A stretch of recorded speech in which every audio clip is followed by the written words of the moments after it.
And not only that, everything is getting more expensive to buy. So let's talk about ways that we can live in our households, on our farms, or in our homesteads, or in our backyards, to do more things that are positive, that helps us feel like a self-reliance or self-sufficiency, and more than that, we get a satisfaction from doing what we're doing. So let's talk about that today, and how we're not going to be affected by some of the things that the world is throwing at us, and how we can have tips to prepare for what's to come. Starts right now.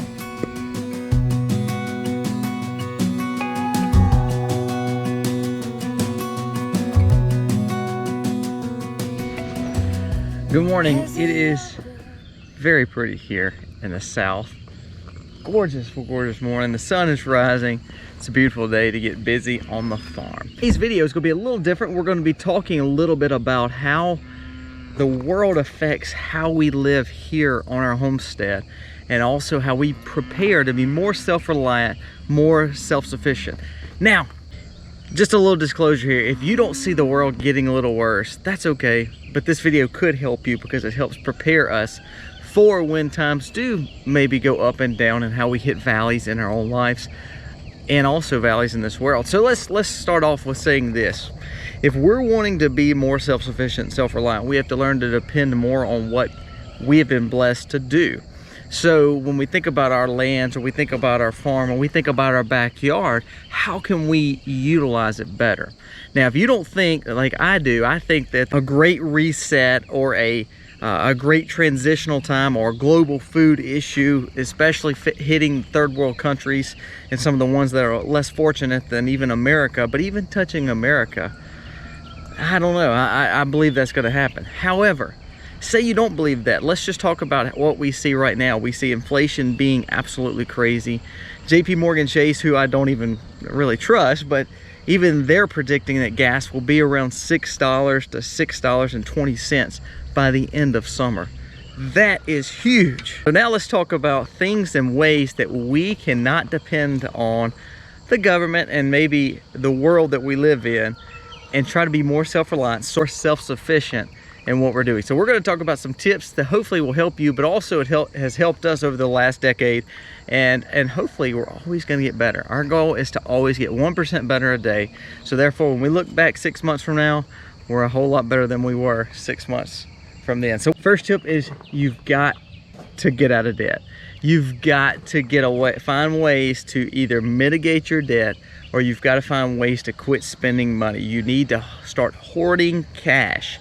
Cash is king. The almighty dollar may fall, we understand that, but you need to have a ton of cash on hand. So say, for instance, the world's inflation issues keep going, your interest level keeps going up, so borrowing power is a lot harder, and it costs a lot more to borrow money. So make sure that you have got cash on hand, and that you are trying to do all you can to save money without spending money. You cover your debts, but ultimately try to start getting out of debt. Start nailing down some of those smaller debts. And if it's not a have to have or a must have, then we need to say someone else can have it. Secondly, start cooking at home. Quit going and buying food. Now, can you go treat yourself to a meal out? Yes, do. Please don't eat fast food. It's terrible for you guys.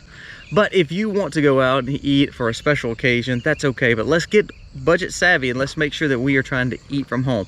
Benefit to that is when you cook from scratch, you learn to save money, you learn to make more simplified meals, and you learn to eat what you have. So that way, not only are we teaching ourselves a very good trade of cooking, of course, because that has been lost. I think a lot of people don't even know how to use their stove.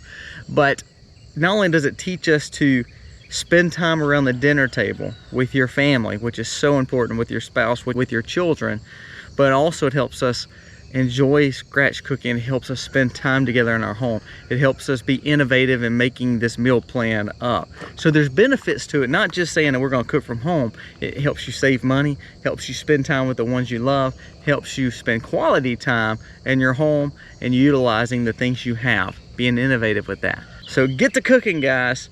Those simple meals are right there. Be innovative, be creative, and enjoy eating. Thirdly, you need to raise animals for protein. I know that that's been, a lot of times people say, oh, yeah, we don't want to do that. No, I can't kill my own animals. Okay, if you don't want to raise meat rabbits, you don't want to raise chickens, that's okay. Here's what I would say though, build life skills. Life skills meaning in hunting and fishing. If you're not a hunter, you need to become one. If you don't have land to hunt, there's tons of national forests that you can go to and hunt right now. Just get the permits and license that you're supposed to have. You need to find ways to hunt for game to be able to provide protein for literally no cost, or very, very, very economic. Also learn to fish. You can fish in so many, if you have lakes or ponds close to you, talk to your neighbors, see what you could do, see if you can rent time, see if you can barter some time, and then ultimately go fish. If you can't, there's state parks, there's national parks, again, that you can fish with a few permits.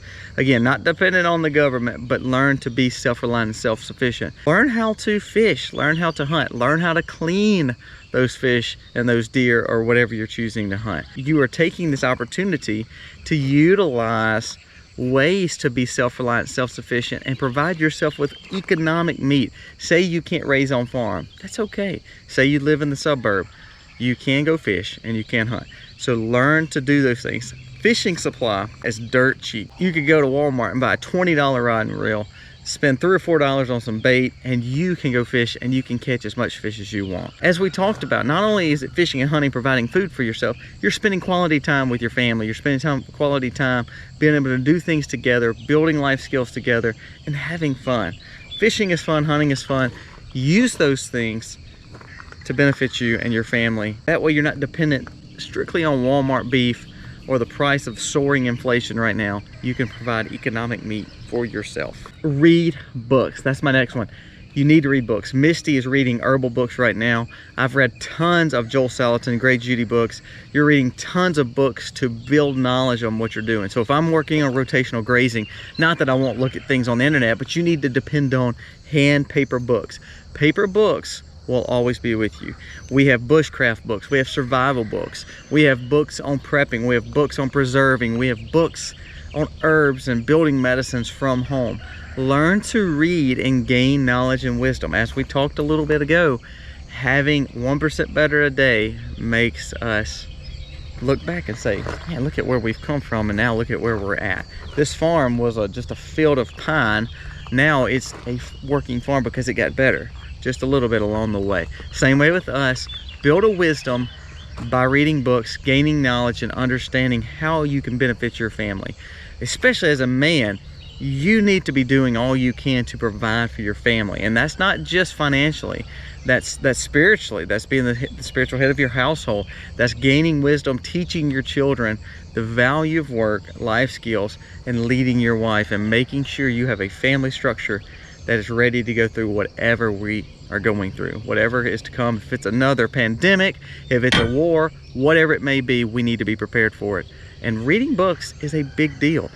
Again, as a Christian, I would challenge you to read the Bible too, because it not only does it give us wisdom, it also teaches us so much more. It's going to be way more than this world can offer. So be reading books.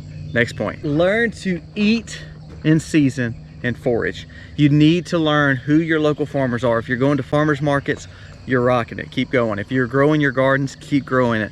If you are not, you need to learn when to forage. Like right now, elderberries are in bloom. There's tons of berries in the woods. There's dewberries and blackberries growing wild right here beside us. Wild strawberries. We've learned to forage, and finding benefits to eating out of the woods. Make sure you have knowledge. Again, go back to reading books.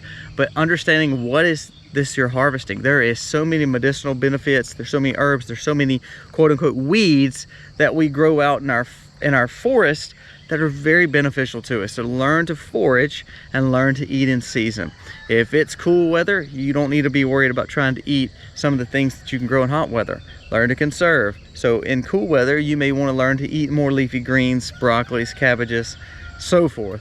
In warm weather, you may want to start eating more of your tomatoes, squash, zucchini, and corn. Or if you're not preserving, then you got to eat in season. Say for instance, we have a blackout situation. Say for instance, we're conserving our energy. Say for instance, we don't have energy.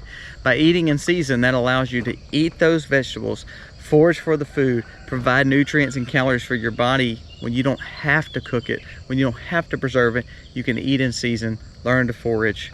A great point for you and your family. Fun things to do to walk through the woods and find something. It's a satisfaction. Misty found some grapes not too long ago in the woods.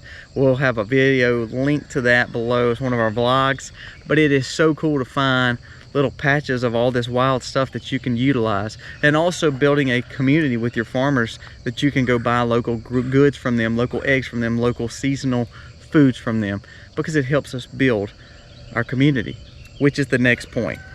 It's community. You have to build a community with people around you. You have to build a community of like-minded people. So if they don't believe in the Great Reset, or they don't believe a great transition is coming, say they're raising a big garden, and it's one of those situations you can say, hey, can we come help you pick, and not really be in payment? We can keep your gardens up, we can barter, we can work it out. I can make soap, we can pass it off to you, you can pass us off some vegetables. Or let me come work for free, and then you can provide some vegetables. Or you need help doing this, or you need help fixing your truck, we can turn around and we can pass it off for food. We have to learn to barter and have community. Bartering during the Great Depression was huge. It allows you to know what was valuable to you may be more valuable to them, and what they have may be valuable to you. Switching out time, switching out food items, switching out tools, switching out things we need with each other is a good community bartering relationship that you need to have. We have lost that. When it comes to pandemic, it seems like everybody became, to themselves. There's nothing wrong with that. We understood what we were going through.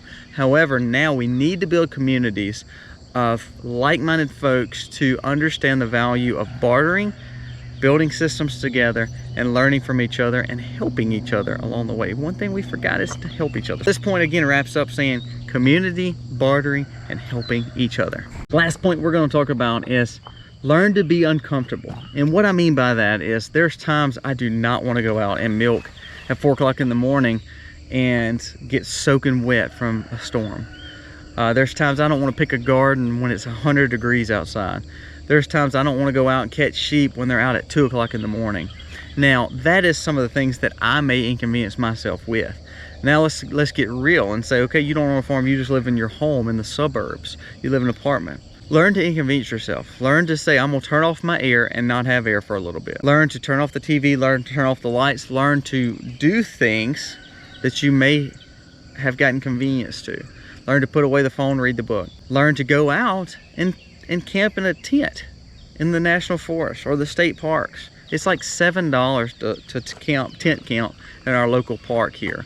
You're safe, but it's giving you an opportunity to maybe be inconvenienced, to not have air, to not have running water, to build a way of bushcraft and life skills. Remember, if we get to a point in our world where we can't afford to live, such as paying for our gas, having piles of debt, or rolling blackouts, whatever it may be, we need to have some inconvenient truth to ourselves to say, you know what? Hey, we've been there, we can do this again. So for us in the South, we're used to hurricanes. Say, for instance, the global reset doesn't come, we have to get used to hurricanes. So mainly inconvenience yourself to a point where you can teach yourself that sometimes all the comfort that we have in America could be a downfall to us, because we need to know how to live sometimes when it's not that comfortable. So challenge yourself, go camping in a tent with nothing but just you. Make sure that you, of course, are safe, but you need to learn how to do some of those things of being inconvenienced. Go outside, turn the air off, turn the lights off, make sure you're living in a way that can teach yourself that convenience sometimes is not always the best. We need to be inconvenienced sometimes. So I hope those few tips helped. Our goal is to be self-reliant, self-sufficient, and ultimately being wise by gaining knowledge by the things around us, building community, and ultimately serving God. We believe that a lot of bad things are in our horizon in this world that we live in. And if you don't believe it, that's okay. If you don't believe in the global reset, or you believe the great transition, or you don't see the inflation and the money issues that we're having with economic collapse and war, that's okay. There's hurricanes, there's tornadoes, there's times of power loss, there's your own personal issues that you got to pay for $6 gas. So sometimes it's not about thinking of some conspiracy that's going to be taking place. Sometimes it's just making sure that you're preparing yourself and your family for harder times, because harder times come. Look, a pandemic came and kind of changed our whole life for 12 to 18 months. So being prepared, being self-reliant, being self-sufficient are good things. I hope these tips help. Leave comments below of other things that I may have forgot. Leave comments below of other videos that you want to see. Our farm is pretty big and we have a lot of things going on. So if you want to see more garden videos, let us know. You want to see more survival and prep videos, let us know. If you'll see the kids, let us know. If you'll see cattle, corn, it doesn't matter. We're willing to film it. Let us know what you want to see. Comment below. Also hit the like button because that does help spread the max, and hopefully you're enjoying your content here that you're getting from our channel. God bless, guys. Happy homesteading, y'all.